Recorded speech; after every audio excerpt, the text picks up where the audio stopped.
45-бөлүм. Ошондо Жусуп жанында тургандардын алдында өзүн кармай албай, менин жанымда турган адамдардын бардыгы чыксын деп кыйкырып жиберди. Жусуп бир туугандарына өзүнүн ким экенин айтканда жанында эч ким жок эле. Ал катуу ыйлап жибергендиктен аны мисирликтер да фараондун үй ичи да укту. Анан Жусуп бир туугандарына "Мен Жусупмун, деги атам тирүүбү" деди.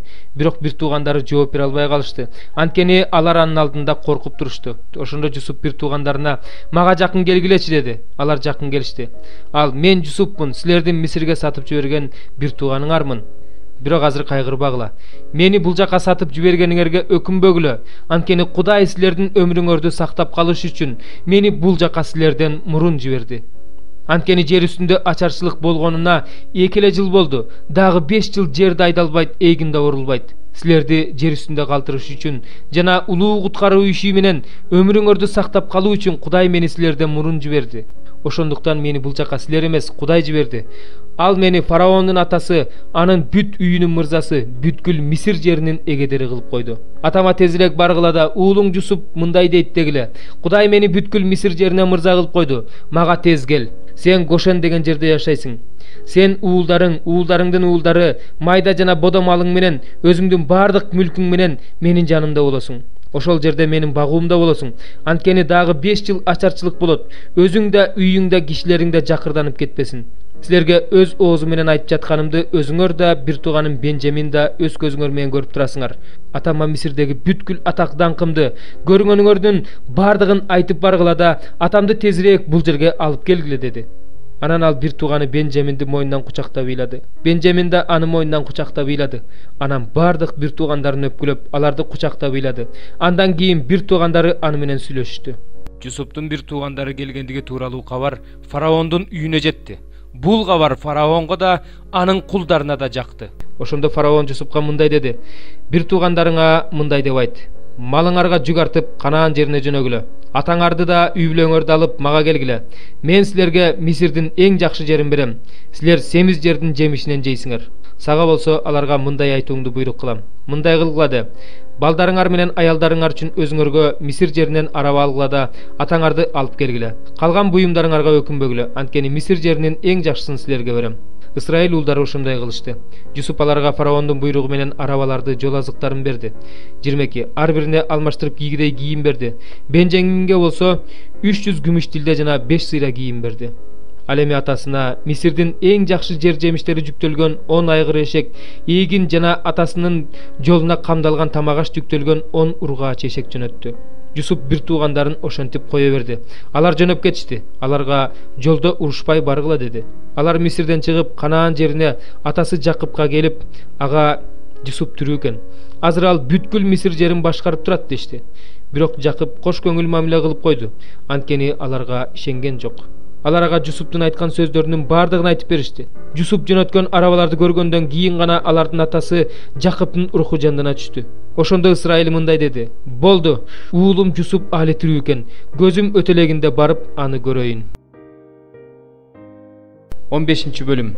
Таң атары менен башкы ыйык кызмат кылуучулар, мыйзам окутуучулар, аксакалдар жана Синедриондогулар кеңешме өткөрүштү да, Ыйсаны байлап Пилатка алып барып тапшырышты.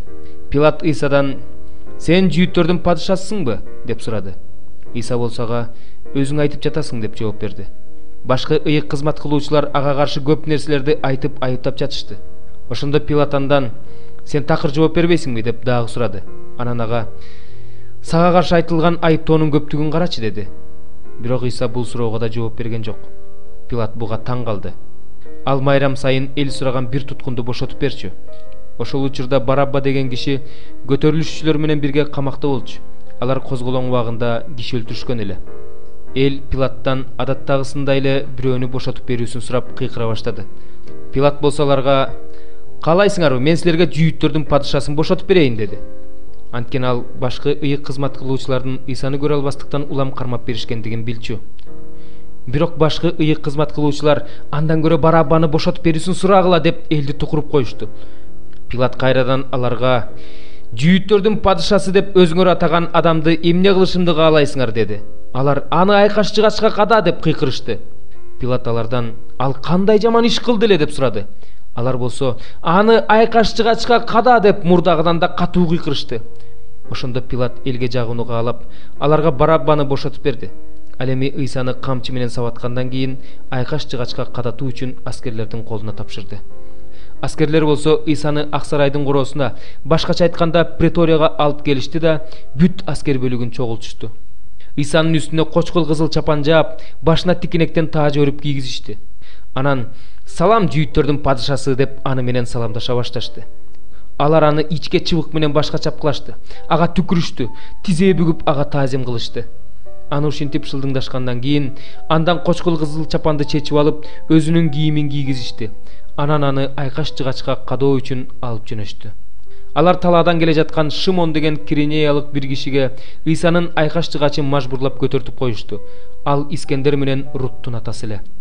Ошентип алар Ыйсаны Голгофа, бул баш сөөгү деп которулат, деген жерге алып келишти. Ага Смирна кошулган шарап беришти, бирок ал ичкен жок. Ыйсаны айкаш жыгачка кадагандар өкчөмө ташыргытып, анын кийимдерин бөлүп алышты. 3 саат чамасында аны айкаш жыгачка кадашты. Анын баш жагына «Жүйүттөрдүн падышасы» деген айыптоо жазылган тактайчаны илип коюшту. Ыйсанын жанына 2 кылмышкерди, бирин анын оң жагына, бирин сол жагына айкаш жыгачка кадашты. Ошентип ал кылмышкер катары эсептелди деген пайгамбарчылык орундалды. Өтүп бара жаткандар баштарын чайкап Ыйсаны мындай деп тилдеп жатышты: «Эй, ибадаткананы бузуп 3 күндө тургузуучу, айкаш жыгачтан түшүп өзүңдү куткарбайсыңбы?» Башкы ыйык кызмат кылуучулар менен мыйзам окутуучулар да шылдыңдашып, бири-бирине: «Башкаларды куткарды, өзүн болсо куткара албайт. Машаяк, Израилдин падышасы, азыр айкаш жыгачтан түшсүн, биз көрүп ага ишенип калалы» дешти. Анын жанындагы айкаш жыгачка кадалгандар да аны тилдеп жатышты. 6 сааттан 9 саатка чейин бүт жерди караңгылык басып турду. 9 саатта Ыйса үнүн катуу чыгарып: «Элой, Элой, лама савахвани» деп кыйкырды. Бул «Кудайым-ай, Кудайым-ай, мени эмнеге жалгыз калтырдың» деп которулат. Ал жерде тургандардын кээ бирөөлөрү муну укканда ал Илиясты чакырып жатат дешти. Ошондо бирөө жүгүрүп барып соргучту ачуу ичимдикке малды да аны ичке таяк илип Ыйсага берди. Анан «Токтогула, Илияс келип аны чүрүп алар бекен, көрөлү» деди. Ыйса болсо катуу үн чыгарып жан берди. Ошондо ибадатканадагы көшөгө жогорудан ылдый айрылып 2ге бөлүнүп калды. Ыйсанын маңдайында турган жүз башы анын ушундай катуу үн чыгарып жан бергенин көргөндө «Бул адам чын эле Кудайдын уулу болчу» деди. Ал жерде алыстан карап турган аялдар да бар болчу. Алардын арасында Магдалалык Мариям, кичинекей Жакып менен Жосенин энеси Мариям, Саломе бар эле. Ыйса Галилеяда жүргөндө алар анын артынан ээрчип ага кызмат кылышчу. Ал жерде аны менен Иерусалимге келген башка да көптөгөн аялдар бар эле. Кеч кирип жума күнү аяктап ишемби күнгө таяп калганда Синедриондун бир кадырлуу мүчөсү, Кудайдын падышачылыгын күтүп жүргөн Ариматаялык Жусуп келди. Ал Пилатка кирүүгө батынып Ыйсанын сөөгүн сурады. Пилат анын өлүп калганына таң калды. Анан ал жүзбашыны чакырып, «Өлгөнүнө көп болдубу?» деп сурады. Жүзбашыдан билгенден кийин Жусупка сөөгүтү бердиртти. Жусуп ак болотнай сатып алды да Ыйсанын сөөгүн айкаш жыгачтан түшүрүп кепиндеди. Анан ал сөөгүтү асканын бооруна оюлган мүрзөгө коюп, мүрзөнүн оозуна таш тоглотуп келип жапты. Магдалалык Мариям менен Жосенин энеси Мариям болсо анын кайсы жерге коюлганын карап турушту. 11 бөлүм. Ошондо наамалык Сопар мындай деп жооп берди: «Көп сөз кантип жоопсуз калсын? Же көп сүйлөгөн адамдык эле туура бекен? Сенин маңызсыз сөздөрүң адамдардын оозун жабалабы? Же ооз көптүргөн сөздөрүң үчүн сени уяткарып койчу адам жок бекен? Сен, менин оюм туура, сенин алдыңда мен тазамын дедиң. Эгерде Кудай сүйлөсө, ал сага каршы сүйлөсө, сага адамдын акылы жеткис терең сырларын ачса, анда сен экесе жазаланат элең. Ошондуктан билип кой, Кудай сенин кээ бир мыйзамсыз иштериңди эсине алган жок. Кудайды сен изилдөөң менен таба аласыңбы? Кудуреттүү Кудайды толук түшүнө аласыңбы?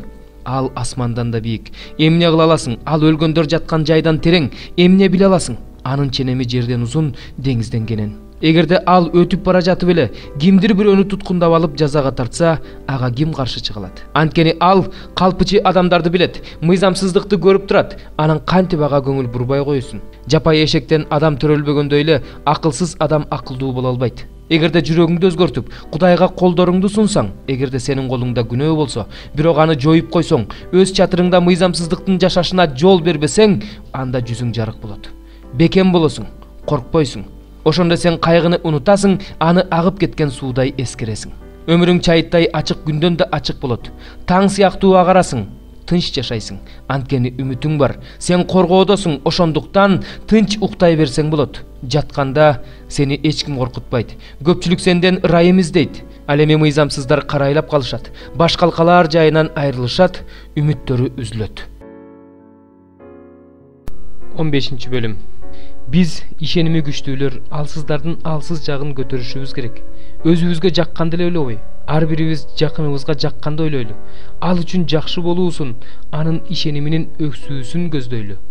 Анткени ыйык жазууда сага тил тийгизгендердин суук тили мага тийип жатат деп жазылгандай, Машаяк да өзүнө эмес, атасына жакканды кылган.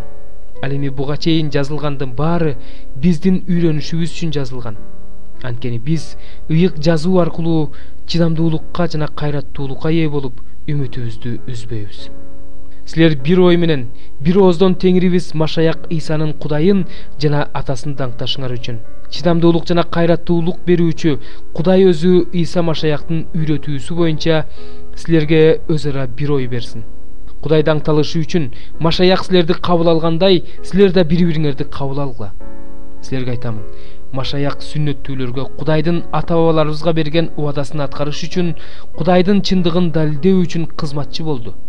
Ал эми бутпарастарга Кудайды даңкташсын үчүн, Кудайдын аларга көрсөткөн ырайымы үчүн кызматчы болду. Ыйык жазууда Теңир сени бутпарастардын арасында даңктаймын, сенин ысымыңды даңктап ырдаймын деп жазылган.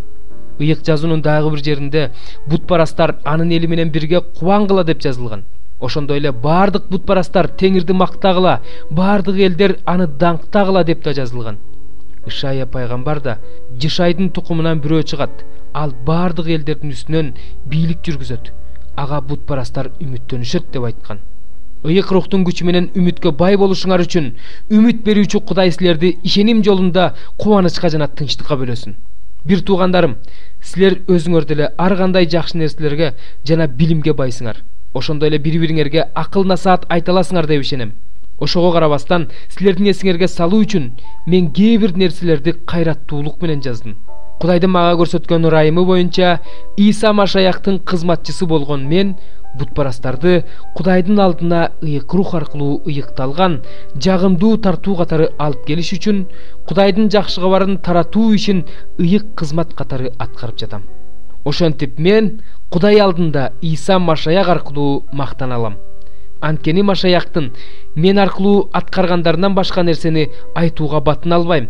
Ал мен аркылуу сөз менен, иш менен, жишаандар жана ажайыптар менен ыйык рухтун күчү менен бутпарастарды ишенимге баш ийдирди. Мен Иерусалимден баштап Илирикке чейинки аймактарга Машаяктын жакшы кабарын толугу менен тараттым. Башка бирөө тургузган пайдубалдын үстүнө курбаш үчүн мен жакшы кабарды Машаяктын ысымы белгисиз болгон жерлерге таратууга аракеттендим. Анткени ыйык жазууда ал жөнүндө кабары жоктор көрүшөт, укпагандар түшүнүшөт деп жазылган. Мына ошондуктан көп тоскоолдуктарга учурап, силерге бара албай жаттым. Азыр болсо, бул өлкөлөрдө жакшы кабар таратылбаган жер калбагандыктан жана көп жылдан бери силерге аябай баргым келгендиктен Испанияга бара жатканда силерге тие кетем. Бара жатып силерге жолугам деп үмүттөнөм. Силер менен бир аз болсо да баарлашып, кубаныч алганымдан кийин мени узатып коерсуңар. Азыр болсо мен ыйыктарга кызмат кылуу үчүн Иерусалимге бара жатам. Анткени Македониядагылар жана Ахаядагылар Иерусалимдеги ыйыктардын арасындагы жакырларга жардам топтоп берүүнү чечишти. Ооба, ошондой чечишти. Чынында алар жүйүттөргө карыздар. Анткени бутпарастар рухий жагынан алар менен үлүштөш болуп калышкандыктан аларга тиричилик жагынан кызмат көрсөтүүлөрү керек. Топтолгон жардамды аларга толугу менен жеткирип берип, бул ишти аягына чыгаргандан кийин силерге барам да андан ары Испанияга кетем. Мен силерге Машаяктын толук батасы менен барарымды билем. Бир туугандарым, Теңирибиз Ыйса Машаяк аркылуу рухтун сүйүүсү аркылуу силерден өтүнөм. Мен үчүн Кудайга сыйынып, мени менен чогуу күрөшкүлө.